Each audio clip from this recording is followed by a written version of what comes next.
damn good coffee. Now, straight to the point. You've been probably searching the whole internet for a budget-friendly 85mm for the R system, Canon R system, and you came across the Viltrox 85mm, and you decided to read some reviews and hit YouTube and search for an 85mm review. Well, you're in luck.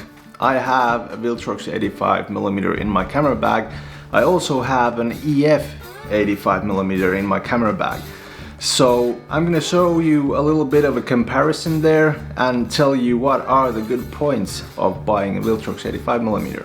Now, you're probably changing to the R system, or you probably have changed to the R system and you're just sick and tired of using the adapter there.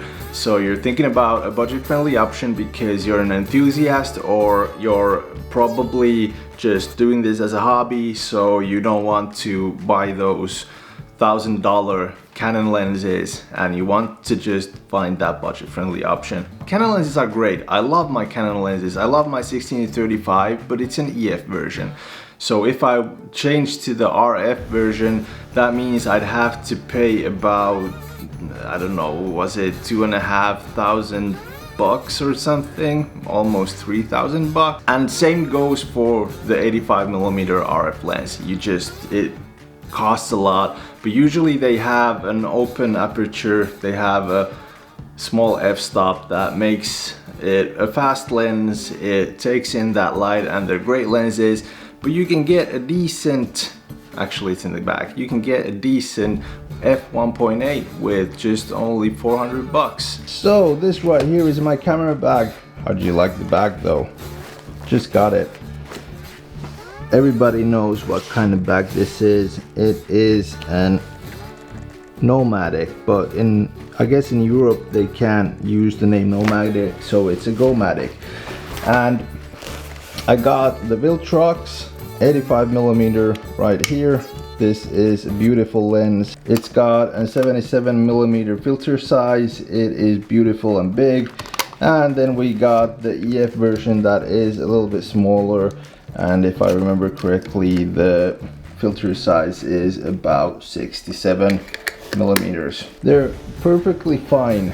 They're perfectly fine in both of them, but there are a few additions what I want to mention why I would change to the Viltrox if you're looking for a budget friendly option. Now, the Viltrox 85mm is a great lens straight out of the box. I just can't stop looking at how big it is. The 77mm filter size is just awesome compared to the 67. It's only 10 millimeters bigger, but it feels big and chunky, and I just love that about lenses. I love glass. And of course you get a lens hood. It's here. And of course you get a lens hood, which is pretty nice because Canon lenses usually don't have the lens hoods with them. You have to buy them separately, unless they're the L lenses. And they're the most expensive lenses. But that's pretty nice here.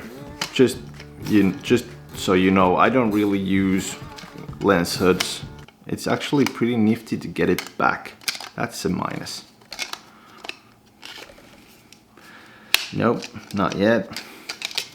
Oh, come on. Maybe I just suck at this. I suck at this so hard. There you go. And it's in. The most interesting part here is what made me buy this lens is, look at this here.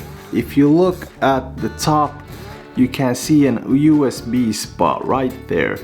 So that means that you don't have to buy any docks or anything. You just plug it in and you can update it if you get updates for it. But it works pretty well just straight out of the box, and it doesn't actually, I just checked out, it doesn't have any kind of updates for it yet, probably because there's no complaints.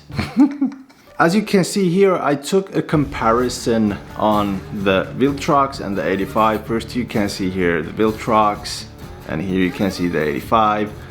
Close up Viltrox, close up 85. pretty much really, I love the 85 when doing videos. It's a perfect B-roll lens. It makes it just, it brings out the subject much more than usually wider lenses, and it separates it from the background, and it's perfect. I like that a lot about the 85 millimeters. Now, when I looked at the clips and tried to make a comparison, I didn't really see a big difference in them. Maybe because my eye isn't that sharp, but maybe the Viltrox looks a little bit sharper than the EF version, but that's for you to decide. Now, the big plus on this is the autofocus. It's sharp, pretty sharp, with a little bit of focus breathing, and it's silent.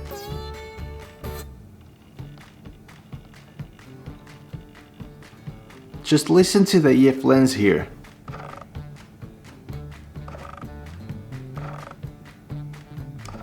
That is ridiculous. It makes sound all the time, and when you're trying to shoot sound on, it doesn't work. It doesn't work at all. For photography, it's a great lens. I love it I just love taking portraits with it. I love shooting EDC, product photography, animals with it, street photography even. I've done a video on the 85 millimeter and why it's a good street photography lens, so go check that out if you want it. I'm just gonna go get some more coffee, just a sec. Oh, sorry, there, my new Peter McKinnon X Nomadic backpack was in front of you there. So 85 millimeter lens, everybody should have one. This is something that I will not discuss with you or anybody else. Everybody should have one. There's a lot of options out there. The Viltrox is a perfectly fine option, just for only $3.99.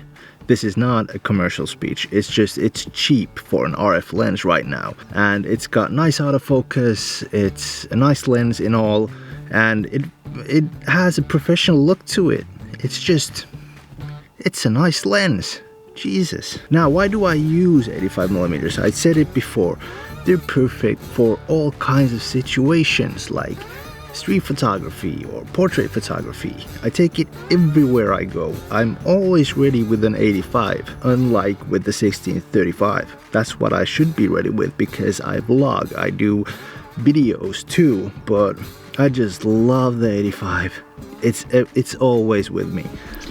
And now, how does it do on the photography side of things? Well, I just took a few portraits of myself in this nice golden light, golden hour, and took a few portraits of my cats. Now, here you can see them. First one with the Viltrox, second one with the EF lens. Here too, first one with the Viltrox, and the second one with the EF lens. Now you can decide which one looks better, but for me the deal breaker was that the EF makes a pretty big sound when focusing. The Viltrox's autofocus is pretty nice and pretty silent, so that's it. That's for me. But I still gotta show you my new backpack. Come on, guys. Now it's all open up here, but you can see this is the compartment that I showed you earlier. This is the compartment that I showed you earlier. Oh, come on, Tim. Start speaking. So this is the compartment that I showed you earlier. Now it's all opened up, so you can see that if I close the compartment, here's the backpack, and as you can see, Gomatic X Peter McKinnon. This is pretty dope. It feels pretty nice, feels durable. It's a 21 liter backpack. It's the cube, they call it the cube, the 21 liter cube. The backpack comes out of its own compartment. You can put it in there and zip it up. And it's really nice just because if you need like one camera, I've got two. So if you take one camera and maybe two lenses and your microphone, we go on filming, do a vlog or something, this is the perfect backpack for you, because you just pack in the camera, the lenses, the microphone, maybe a battery, and then you put in the top compartment some maybe a sandwich and some clothes, and maybe if it gets colder or something, so you have some spare clothes. So it's pretty dope. It's actually pretty neat. I like it. I like it that it's so compact and it's really easy to use. So there's not enough said about that. But I just came from the store. I'm gonna get my ass kicked tonight. I'm gonna go play some Elden Ring. Been up playing pretty much every day now, different kind of games, and now I'm trying Elden Ring. So I'll be seeing you on the next one.